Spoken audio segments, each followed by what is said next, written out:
Vamos ficar de pé então para lermos a palavra do nosso Deus.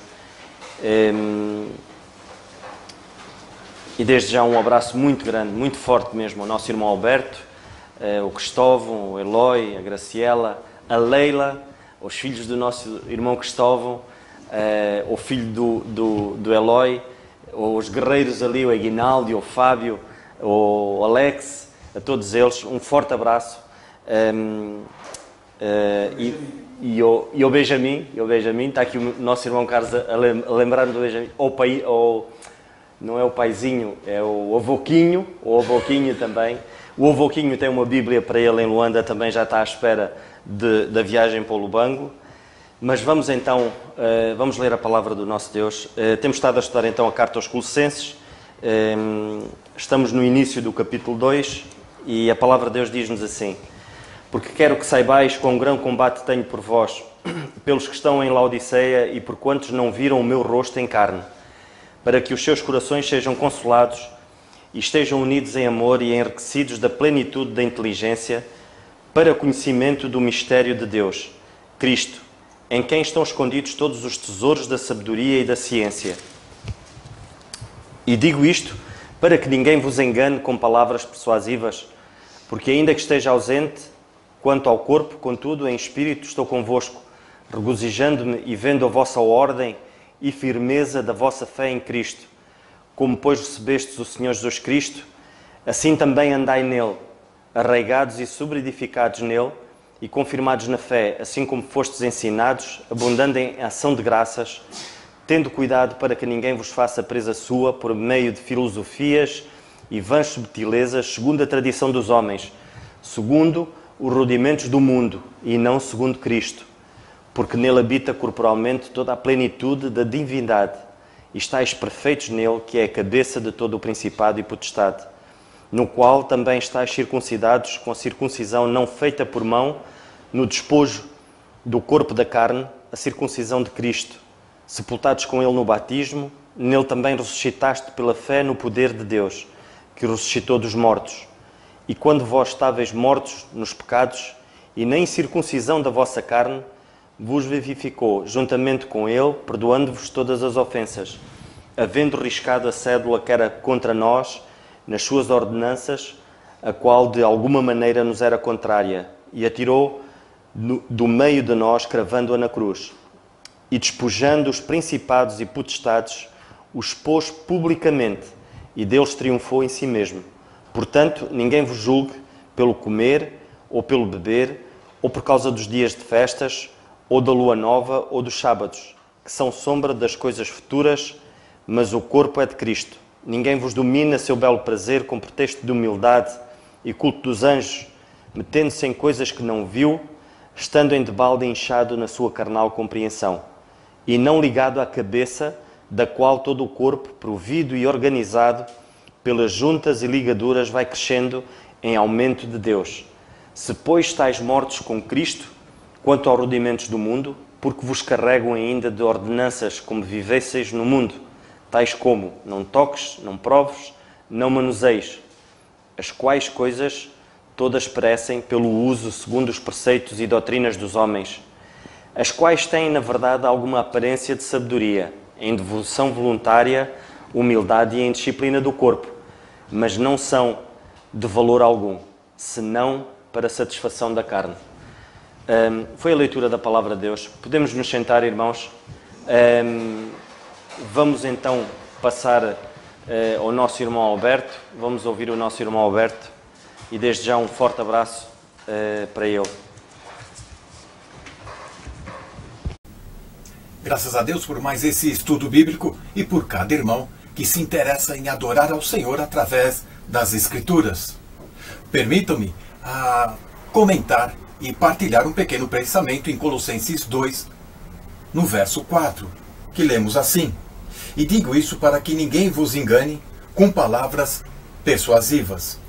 O apóstolo Paulo, desde o final do capítulo 1, no verso 29, ele começa um combate, orando para que a igreja, para aqueles irmãos em Colossos, conheçam o mistério, e conheçam e tenham toda a sabedoria e entendimento. para vencer o inimigo, para poder identificar o erro que estava se infiltrando dentro daquela comunidade. Sabendo que havia inimigos dentro da igreja de Colossos, Paulo então traz uma advertência, um alerta, e ele ofereceu encorajamento, fortalecimento por suas orações.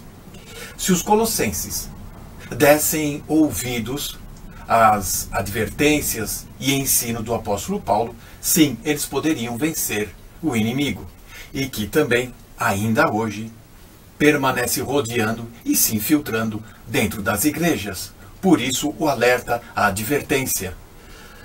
Não podemos permanecer parados na vida cristã. Ou progredimos na vida cristã, ou regredimos gradativamente. O cristão que não progride, que não cresce na vida espiritual, no entendimento, não buscando sabedoria e conhecimento das Escrituras, está fadado a perecer e é alvo fácil do inimigo. E Satanás, ele é enganador. Satanás, ele é astuto. Se ele não consegue te tirar do caminho da verdade e da vida, e tenta de todas as maneiras, bom, se ele não consegue te puxando fora, ele te empurra para ir além daquilo que as Escrituras ensinam e advertem. Satanás, ele é mentiroso, conforme João, capítulo 8, no verso 44. Ele usa de todos os seus ardis, de toda a sua astúcia, para iludir e enganar. E aqui no verso 4 encontramos duas palavras que o apóstolo Paulo usa com muita propriedade. Engane. Esta palavra no original significa iludir, atrair. E a outra palavra, palavras persuasivas. E aí sim é uma linguagem mais atraente, uma linguagem envolvente, uma linguagem sedutora. E quantas pessoas que passam anos e anos dentro de uma igreja, de repente, são levadas a conhecer novos grupos. Por que isto? Porque estas pessoas não conheceram a palavra de Deus, a Bíblia. Muitas pessoas estão na igreja por causa de pessoas, mas esquecem que estão lá para conhecer a Cristo e a palavra de Deus. Esse termo que Paulo destaca, engano e palavras persuasivas, era um termo muito usado e descreve o argumento técnico persuasivo de advogados diante de um tribunal. E assim podemos introduzir este assunto do verso 4, que vai se estender no verso 5, 6, 8, falando das filosofias destas seitas. E hoje também a teologia está contaminada, por isso precisamos da palavra de Deus. Dentro desse contexto e destas duas palavras que Paulo destaca, podemos ilustrar com uma história tirada de um comentário de Webster.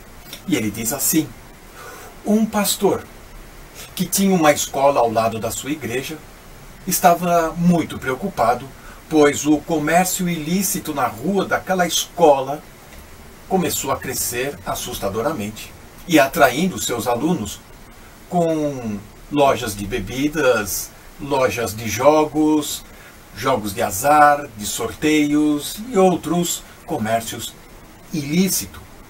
O seu protesto foi tamanho que acabaram chegando às raias da justiça. E ali então o advogado de defesa dos comerciantes tentou intimidar, tentou iludir, tentou persuadir tanto o tribunal e também desprezar aquele humilde pastor que estava tentando alertar do perigo que a sua escola corria. Ele usava estas palavras: não é verdade que o senhor é pastor? Pergunta esse advogado. É um pastor, ele não deve então cuidar de suas ovelhas? O que o senhor está fazendo aqui? Aquele humilde servo da Bíblia simplesmente concordou com a definição dele e apenas fez sinal de sim, com muita humildade. Porém, o advogado todo altivo, prepotente, ele tentou dar uma lição de moral naquele pastor, tentando menosprezá-lo e descartá-lo, dizendo assim: pois então, já que o Senhor deve cuidar das ovelhas, de suas pobres ovelhas, então o que o Senhor está fazendo aqui? Aquele humilde pastor, sem hesitar, mantendo a diplomacia, a serenidade, apenas respondeu com postura: de fato, devo cuidar das ovelhas, porém hoje estou aqui para lutar contra os lobos. E assim que a vida espiritual segue. Muitas vezes nós temos que estar atentos ao inimigo que se aproxima, que se adentra, que se infiltra, ou ideias que estamos ouvindo, quer seja na internet, quer seja na mídia, nos jornais, ou de uma outra igreja que está fazendo sucesso. E isso atrai, isso seduz, isso ilude e nos afasta e nos tira da palavra de Deus, a Bíblia. É importante exercitar o discernimento espiritual e continuar a crescer na vida espiritual. Caso contrário, se não buscarmos o conhecimento, o entendimento, a sabedoria, seremos alvo fácil do inimigo. Que Deus nos abençoe. Amém. Estava eu a dizer que não devemos ter ilusões de que com as nossas próprias forças nós vamos tirar algum conhecimento ou sabedoria da palavra de Deus. É o Senhor que dá. O Senhor é que dá essa sabedoria. Provérbios 2:6, se os irmãos não quiserem acompanhar, eu posso ler. Nós lemos assim: porque o Senhor dá a sabedoria, da sua boca vem o conhecimento e o entendimento. É o Senhor que dá. Até isso, é tão bom nós pensarmos que não é esforço, não tem que haver esforço nenhum da nossa parte, porque essa sabedoria vem do Senhor. Nós não pensamos que temos que ser capacitados ou ter uma inteligência fora do normal para podermos conseguir encontrar isto na palavra de Deus. É o Senhor que dá. E como é que é isso, da sabedoria e do conhecimento? Como é que se adquire? Qual será o princípio, qual será a base para nós podermos perceber isto? E tudo tem um princípio. E é engraçado, quando Salomão ele pediu sabedoria a Deus, sem ele se aperceber, ele já estava no princípio da sabedoria, muito antes do Senhor lhe dar. E porquê? Porque ele temia o nosso Deus. Tanto a sabedoria como o conhecimento vem de temermos ao nosso Deus. E a palavra de Deus diz-nos isso. Em Provérbios 9, ainda, no capítulo 9, e no versículo 10, a palavra de Deus diz-nos assim: o temor do Senhor é o princípio da sabedoria, e a ciência do santo a prudência. Em Provérbios ainda, em relação ao conhecimento, no capítulo 1 e no versículo 7, diz-nos assim: o temor do Senhor é o princípio do conhecimento. Os loucos desprezam a sabedoria e a instrução. Ou seja, não é o grau académico, teológico, que nos vai dar sabedoria ou conhecimento da palavra de Deus. O que nos dá sabedoria e conhecimento da palavra de Deus é o relacionamento que nós temos com o autor deste livro. Não é com a palavra aqui escrita, porque se nós lermos a palavra de Deus, lermos a Bíblia, sem um entendimento, sem um relacionamento pessoal com Deus, nós estamos a ler um livro composto de várias histórias soltas e até podemos conhecer de trás para a frente. E quantos há estudiosos da Bíblia que não têm um relacionamento com Deus, não têm sabedoria alguma, mas têm um conhecimento das Escrituras? Eu já ouvi indivíduos conhecedores da palavra, conhecedores da Bíblia em si, mas sem nenhum relacionamento com Deus, nitidamente, distorcendo a palavra de Deus. Porquê? Porque o que nos vai dar o conhecimento, o discernimento, o entendimento da palavra de Deus é o temor com o nosso Deus. E o que é isso de temer a Deus? Não é ter medo, porque o amor afasta o medo. Não existe, não é o medo. E nós vamos ler muito rapidamente também, na primeira epístola de João, não confundamos as coisas, temor com medo, não tem nada a ver. Lemos no capítulo 4, E no versículo 18, a palavra de Deus diz-nos assim: no amor não há temor, antes o perfeito amor lança fora o temor, ou seja, o medo, porque o temor tem consigo a pena e o que teme não é perfeito em amor. Este temor é algo muito mais profundo. Temer ao nosso Deus, que lá está, é isso que nos vai dar então o entendimento, o conhecimento da palavra de Deus, a sabedoria, é o princípio de todas estas coisas. O que é este temor? Este temor é termos respeito, é o nosso respeito, a nossa reverência para com Deus, e há aqui uma definição que para mim é chave, é obedecermos ao nosso Deus baseado em toda a sua revelação. E este baseado em toda a sua revelação acaba pelas peças do puzzle de se irem encaixando. Ou seja, se eu temer verdadeiramente ao nosso Deus, ou seja, se eu obedecer verdadeiramente baseado na total revelação que Deus tem para mim hoje, então eu vou temer ao meu Deus. Então eu vou aos poucos ganhando sabedoria. Nós podemos ler ainda muito rapidamente, e acho que é muito importante nós lermos na segunda carta aos Coríntios. O apóstolo Paulo diz isto a estes irmãos. Segunda carta aos Coríntios, no capítulo 7, e no versículo 1, o apóstolo Paulo diz isto: ora, amados, pois que temos, tais promessas, purifiquemo-nos de toda a imundícia da carne e do espírito, aperfeiçoando a santificação no temor de Deus. Ou seja, este aperfeiçoamento, ou seja, a nossa santificação passa pelo nosso relacionamento com Deus. E o processo de santificação é nós crescermos em sabedoria e em conhecimento. Nós não conseguimos crescer no conhecimento de Deus, nem na sua sabedoria, estando longe de Deus.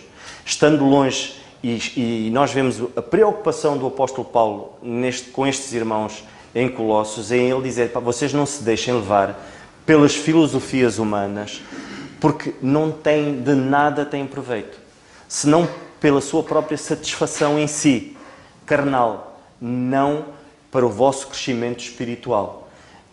Longe de nós pensarmos que poderemos ter um crescimento espiritual estando longe desta verdade.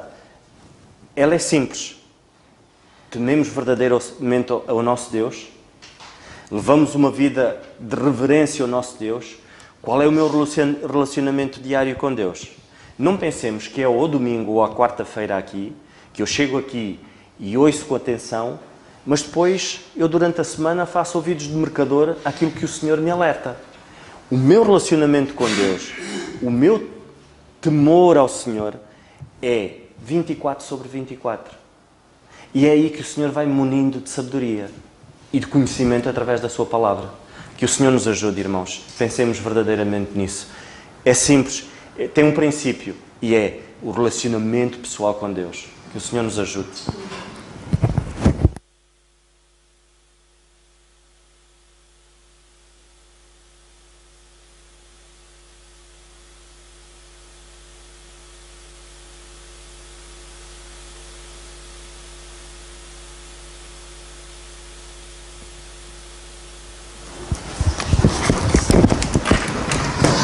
Nós estamos, portanto, em Colossenses capítulo 2, versículo 4, e sobre Colossenses 2:4, ainda há pouco o nosso irmão Alberto teceu alguns pensamentos muito importantes sobre este versículo 4. O nosso irmão Fernando também corroborou, embora noutra dimensão, mas dentro do mesmo espírito, a importância que nós temos aqui. E eu gostava de chamar a vossa atenção para o seguinte. Bem, o apóstolo diz assim: e digo isto. Vocês vão reparar que várias coisas. A primeira coisa que eu quero chamar a vossa atenção é para o facto de que aquilo que ele diz muitas vezes tem uma conotação negativa e muitas vezes tem uma conotação positiva. Ele diz coisas pela positiva e também diz coisas pela negativa. Ele diz coisas para nós não fazermos e diz coisas para nós fazermos. Neste caso em concreto, ele tem aqui um aspecto negativo. Mas eu queria começar por dizer alguma coisa positiva. Até porque ele fala muito na parte positiva e vocês já vão ver o porquê que ele diz o que diz aqui. E digo isto. Neste caso concreto, para que ninguém vos engane com palavras persuasivas.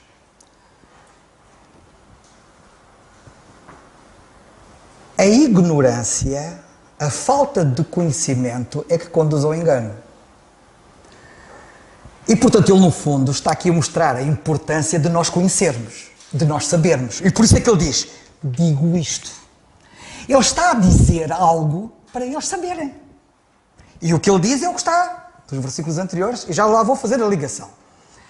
Mas eu quero começar por falar na parte positiva. Por exemplo, o apóstolo Paulo, quando diz digo isto, ele, por exemplo, há várias passagens, mesmo nesta própria carta, ele fala sobre nós sabermos, para que saibais, ou vocês sabem, ele fala muito nisto. Aqui na carta aos Colossenses, acho que é no capítulo 4, que ele também fala lá a expressão saibais, eu por acaso não notei, mas a expressão saibais aparece algures no capítulo 4,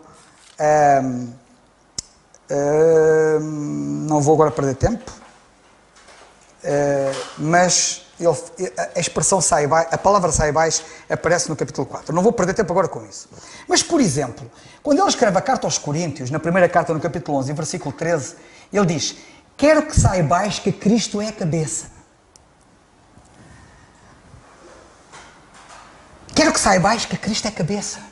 E há muita coisa que ele quer que nós saibamos. Há muita coisa que ele ministra, que ele ensina, para que nós saibamos. E isto leva-nos a pensar o seguinte, nós temos uma grande responsabilidade e privilégio de termos este livro. Mas este livro é para ser lido, é para ser meditado, é para ser estudado, porque aqui é que nós conhecemos o que temos que conhecer. Para sabermos. Como vocês penso que sabem, ou se não sabem ficam a saber, eu todos os dias traduzo uma pergunta-resposta que foi colocada ao saudoso irmão Billy Graham, que já está na glória. Depois do morto ainda fala. Porque ainda hoje muitas das perguntas que lhe foram feitas e das respostas que ele deu, que ainda não existem na língua portuguesa, e que têm sido reeditadas, e que eu tenho estado sempre a traduzir, só para vocês terem uma ideia, eu há 11 anos, se não estou em erro, posso-me estar enganado, mas acho que não, há 11 anos que eu traduzo todos os dias as perguntas e respostas dele. Portanto, se vocês forem ao site da igreja, vocês têm um acervo só das perguntas e respostas dele impressionantes, durante 11 anos. Nos 11 anos não são os 365 dias por ano, até porque as perguntas e respostas normalmente são 6 dias por semana e portanto não são os 365 dias, mas pronto, mas é muita coisa. Eu hoje caí em mim quando a pergunta que lhe foi feita, certa ocasião, à qual ele responde, foi porquê é que hoje os pregadores não falam no mundanismo? Epá, eu caí em mim. Isto vai sair hoje às 11 horas da noite. Às 11 horas da noite, esta pergunta e resposta vai para o ar. Eu recomendo que a leiam. E eu caí em mim e disse assim, eu pus-me assim a pensar um bocado naquilo que eu estava a ler. E disse assim, mas é mesmo isto? Epá, quase ninguém fala no mundanismo. Hoje nas igrejas ninguém fala no mundanismo. O que é que se passa? Porquê é que não se fala no mundanismo? Não há mais o mundo, nem o que no mundo há. Porque quem ama o mundo e as coisas que no mundo há, o amor do Pai não está nessas pessoas. E eu não vejo ninguém a falar no mundanismo. E sabem porquê que eu não vejo ninguém a falar no mundanismo? E ele tem razão. Porque a igreja está mundanizada. A igreja abraçou o mundanismo. A igreja está no mundo. E os crentes estão a ter práticas mundanas e costumes mundanos. E eu estou preocupado. Vocês leiam aquilo que ele escreve acerca do assunto, porque ele responde a essa questão que alguém preocupado colocou a questão e ele responde. Mas o que eu quero chamar a vossa atenção é que, se nós lermos a Bíblia Se nos familiarizarmos com a Bíblia, se conhecermos a Bíblia, nós vamos perceber na Bíblia que o mundanismo está errado. Ele aqui nesta passagem diz, e digo isto.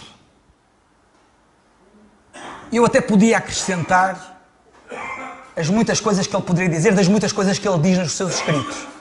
Mas uma das coisas que eu poderia aqui acrescentar, mas sou eu a acrescentar, e entendam isto como o meu acrescento, e não quero acrescentar nada à palavra de Deus, mas ele poderia dizer assim, e digo isto, para que vocês saibam que o mundo e o amor ao mundo está errado. Demas me desamparou, amando o presente século, disse ele a certa ocasião, por amor ao mundo. Amou o presente século. E quando falamos do mundanismo, estamos a falar do presente século e do amor que se tem ao presente século.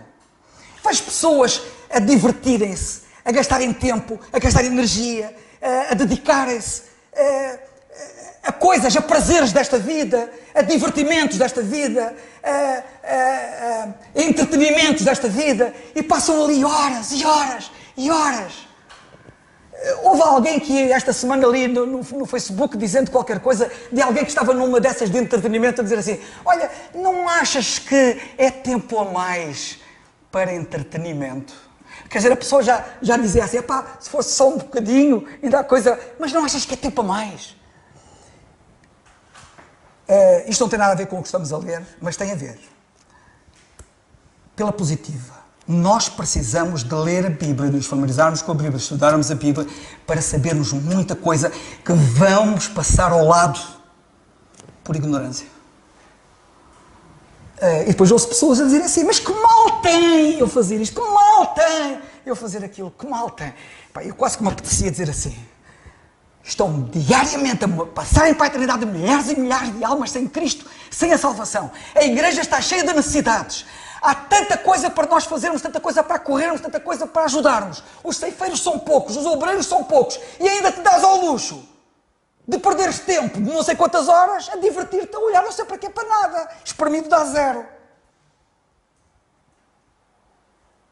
Não há ninguém que fale contra o mundanismo. Mas isto não está na Bíblia. Estou a dormir eu ou estou acordado? Esta questão foi colocada ao Billy Graham.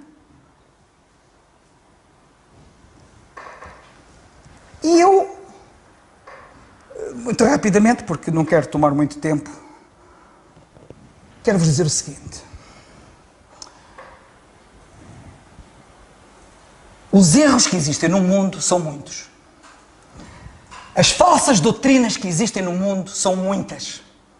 As heresias que existem no mundo são inúmeras, são legião, para utilizar a linguagem bíblica. Nos dois sentidos, dizendo que são muitas e que é diabólico. E nós não nos podemos dar ao luxo de andar a estudar os erros todos. Não nos podemos dar ao luxo de estudar as heresias todas. Não nos podemos dar ao luxo de andar a conhecer e a estudar o que é que os falsos ensinadores andam para aí ensinar. O apóstolo Paulo não está a dizer aos Colossenses assim, olha, vocês têm que conhecer bem o agnosticismo. Vão lá falar com os agnósticos, tentem entendê-los e conheçam bem a doutrina e as falsas doutrinas que eles tenham. Sejam peritos em conhecer a falsa doutrina deles. Não, o que ele diz é isto, no versículo 4. E digo isto para que ninguém vos engane. O preceito bíblico é muito claro. Estuda a Bíblia, conhece a Bíblia e detectarás o erro facilmente. Tu não precisas de conhecer o erro, tu não precisas de conhecer a multidão de erros, tu não precisas de conhecer a legião de erros que existe, tu tens de conhecer a verdade. A verdade. Irmãos, o que nós precisamos de conhecer bem, muito bem, é a verdade. E este conhecimento da verdade não se consegue andar a perder tempo aí com coisas que não valem nada. O que é prioritário para vocês? Temos que nos dedicar. Queimar as pestanas. Ou gastar o fundo das calças, como alguém dizia. Até que o assunto seja dominado.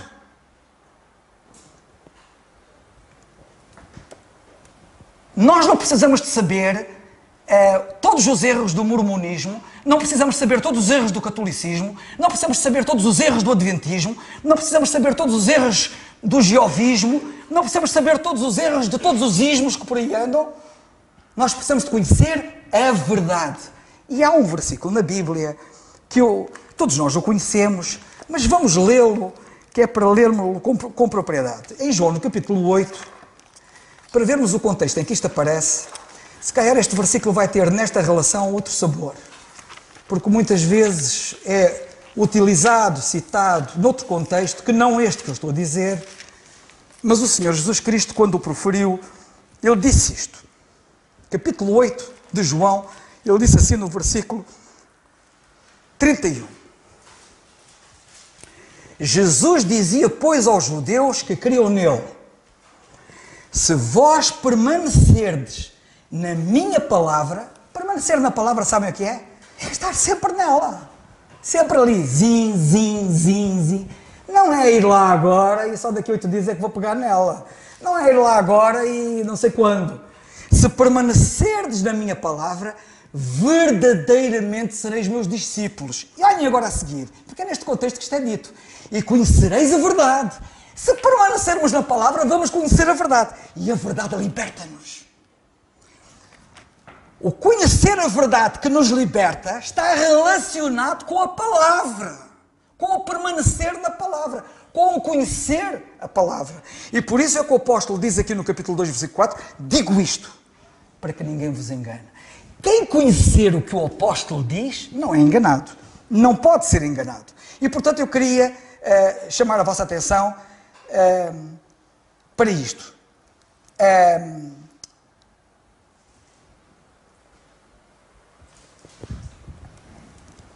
Agora vamos ao contexto mais próximo, em que o apóstolo diz o que diz. Digo isto para que ninguém vos engane com palavras persuasivas. Ele está a falar de quê? Do mistério. Se vocês lerem, já vem desde o capítulo 1, nos versículos 27 a 28, as riquezas deste mistério, o capítulo 2 e o versículo 1, quero que vocês saibam o grande combate que tenho por vós, pois estão a Odisseia, por quantos não viram o meu rosto em carne, para que os seus corações sejam consolados, estejam unidos em amor, em todas as riquezas, da plena certeza da inteligência para conhecimento do mistério.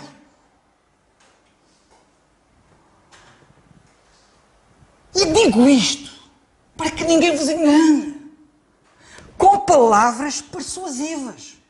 Nós temos que conhecer muito bem as epístolas de Paulo. Nós temos que conhecer muito bem os seus ensinos. Nós temos que conhecer muito bem aquilo que ele diz. Digo isto. E só sabendo bem o que ele diz, é que ninguém nos dá a volta com palavras persuasivas. Não é por acaso que o apóstolo Pedro, quando escreve na segunda carta de Pedro, capítulo 3, versículo 15, ele diz: tendo por salvação de Deus a longanimidade do nosso Senhor Jesus Cristo, como o nosso amado irmão Paulo vos escreveu, como em todas as suas epístolas, nas quais há pontos difíceis, e igualmente as outras escrituras, nas quais há pontos difíceis de entender, que os indutos inconstantes torcem. Reparem, há indivíduos que são habilidosos a torcer a Bíblia. E a única defesa que nós temos é conhecer bem aquilo que ele diz. Eu vou-vos dar um exemplo prático para que vocês percebam aquilo que eu estou a dizer. Por exemplo, diz ele aqui no versículo 4, com palavras persuasivas. Quanta doutrina errada, mesmo entre crentes, há por aí a pulular, porque são ditas palavras persuasivas que convencem, que arrastam as pessoas e que não têm suporte bíblico. Vou dar um exemplo. As pessoas que defendem a prática do batismo na água hoje dizem que o batismo na água hoje é um testemunho. Onde é que está isso escrito na Bíblia? Onde é que está na Bíblia isso? Palavras persuasivas, sem fundamento bíblico. Onde é que o apóstolo Paulo diz que o batismo na água é um testemunho? Mas as pessoas embarcam nisto. Aquilo parece tudo bater certo, parece tudo ali, é uma grande festa, está tudo ali tudo junto, está tudo muito bem, e toda a gente me questiona. Onde é que está na Bíblia que o batismo é um testemunho? Em que sítio da Bíblia? Já agora só um pequeno pormenor. Quanto à importância de nós conhecermos bem a Bíblia. Para alguém dizer que uma coisa está na Bíblia, basta nós chegarmos à Bíblia e dizermos assim, está aqui. Mas para alguém dizer que uma coisa não está na Bíblia, temos que conhecer a Bíblia toda. E nós precisamos de conhecer a Bíblia toda.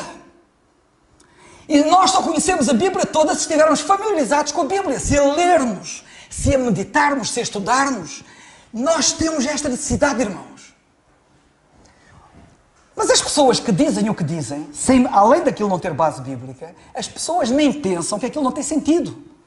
Porque o testemunho é sempre dado várias vezes. O testemunho é sempre repetido. Uma pessoa que se converte testemunha quantas vezes? 1, 2, 3?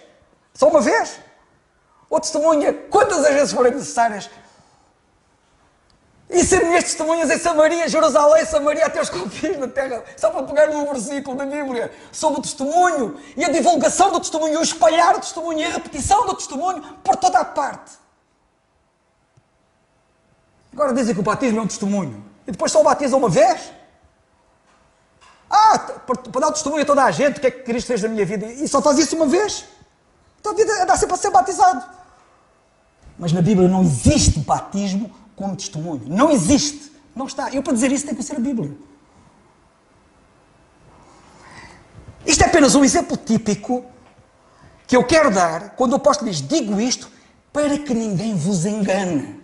Nós precisamos de conhecer bem o que a Bíblia diz para não sermos enganados com palavras que às vezes são muito bonitas, são muito bem articuladas, têm muita lógica, mas não têm fundamento bíblico. Bem, falta-me um engenho e arte. Mas que Deus nos ajude e que Deus nos poupe. A maior segurança que nós temos é conhecer a palavra de Deus. Conheceremos a verdade e ela nos libertará. Que Deus nos ajude.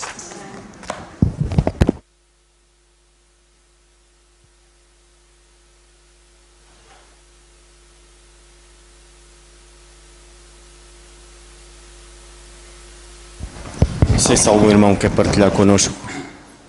Dário?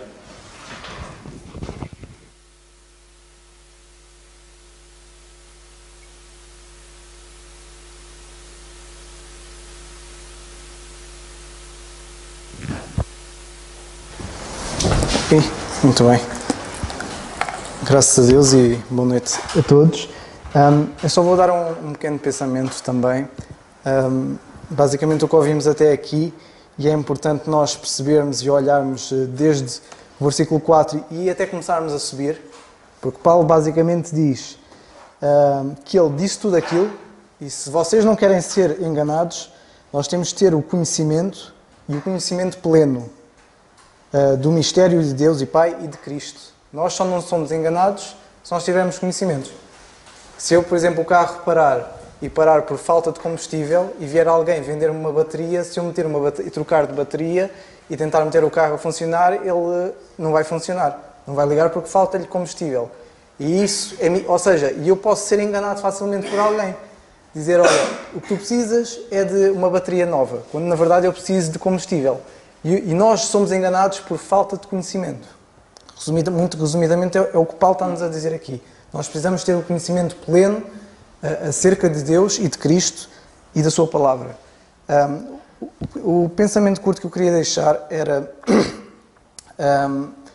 nós vemos nesta carta de Colossenses, e eu estive a fazer um pouco um exercício que já vinha a ler há algum tempo, mas não tirei notas, estive a tirar poucas notas... desde o início do capítulo 1 e versículo 1 até aqui, o que é que Paulo nos fala diretamente ou indiretamente acerca do Senhor Jesus Cristo. Eu queria fazer este exercício convosco. Nós vamos só olhar no instante capítulo 1 até cerca do versículo 4, versículo 3, e vamos reparar em algumas coisas que nós vemos que a palavra de Deus, de facto, só vai falar acerca dele, só fala dele. Tudo é acerca dele, é sobre ele, e isto mostra e dá-nos conhecimento acerca dele. E perante este conhecimento, o que é que nós devemos fazer? Vemos, por exemplo, capítulo 1 e versículo 6, vemos que acerca dele, que a sua graça, a graça de Deus, que nós conhecemos a graça de Deus em verdade. Algo acerca dele. No versículo 11, vemos Paulo dizer, fortalecidos em todo o poder, notem agora, segundo a força da sua glória. Versículo 13, é-nos dito que o qual nos tirou da potestade das trevas, e notem, e nos transportou para o reino do Filho do seu amor. Ele que nos dá o resgate. No versículo 14, vemos que nele em quem temos a redenção pelo seu sangue, a remissão dos pecados. E no versículo 15, vemos que o Senhor Jesus Cristo, o qual é a imagem de Deus, do Deus invisível. E vemos também que Ele é o primogénito de toda a criação. No versículo 16, vemos que nele foram criadas todas as coisas. E vemos no fim do versículo 16 que é dito que tudo, notem, todas as coisas foram criadas por Ele e tudo para Ele. Versículo 17, vemos que Ele é antes de todas as coisas e que todas estas coisas subsistem por Ele. Versículo 18, vemos que Ele é a cabeça do corpo e que é o princípio e o primogénito de entre os mortos. Versículo 19, vemos que toda a plenitude habita nele. Vemos que, como diz ali, que foi da grade do Pai, que toda a plenitude nele habitasse. Versículo 20, vemos que por Ele, pelo Senhor Jesus Cristo, foi feito a paz. Versículo 22, é-nos dito pela morte e que perante Ele nos apresentar santos e irrepreensíveis. Vemos que Ele é quem nos apresenta santos e irrepreensíveis. No versículo 24 fala das suas aflições, as aflições de Cristo. No versículo 25 fala da dispensação de Deus e fala da palavra de Deus. No versículo 27 vimos que Deus, aos quais quis fazer conhecer quais são as suas riquezas da glória deste mistério, e notem que é Cristo em vós. Chegamos ao versículo 2 do capítulo 2, vemos que para os seus corações sejam consolados, estejam unidos em amor e em todas as riquezas da plena certeza da inteligência, notem, para conhecimento do mistério de Deus e Pai e de Cristo. E vemos por fim que é nele que estão escondidos todos os tesouros da sabedoria e do conhecimento. E vemos que só nesta carta nós podemos ter e conhecer algumas coisas acerca dele. Coisas que nos levam e devem levar-nos a adorá-lo. E nós só podemos adorá-lo com consciência se nós o conhecermos e conhecermos a sua palavra. Isto vai permitir-nos a nossa comunhão com Ele e a forma como nos relacionamos com Ele é de uma forma muito mais consciente, não só de quem nós somos perante Ele, mas principalmente de quem Ele é e pela sua palavra. E vemos que isso depois tem consequências, como Paulo dizer que Paulo dá-nos estas certezas que ele teve através do Senhor, para que nós e ele não sejamos enganados simplesmente com palavras persuasivas. Porquê? Porque nós estamos fundamentados na sua palavra e nós o conhecemos. E ninguém vai nos dizer nada acerca dele que nós não saibamos, e nós só podemos saber se conhecermos a sua palavra e estudarmos. E é isto que nos vai dar certezas, para depois, quando vier o dia mau, nós sabemos como devemos estar firmes. E esta firmeza só vem nele. Que o Senhor nos abençoe.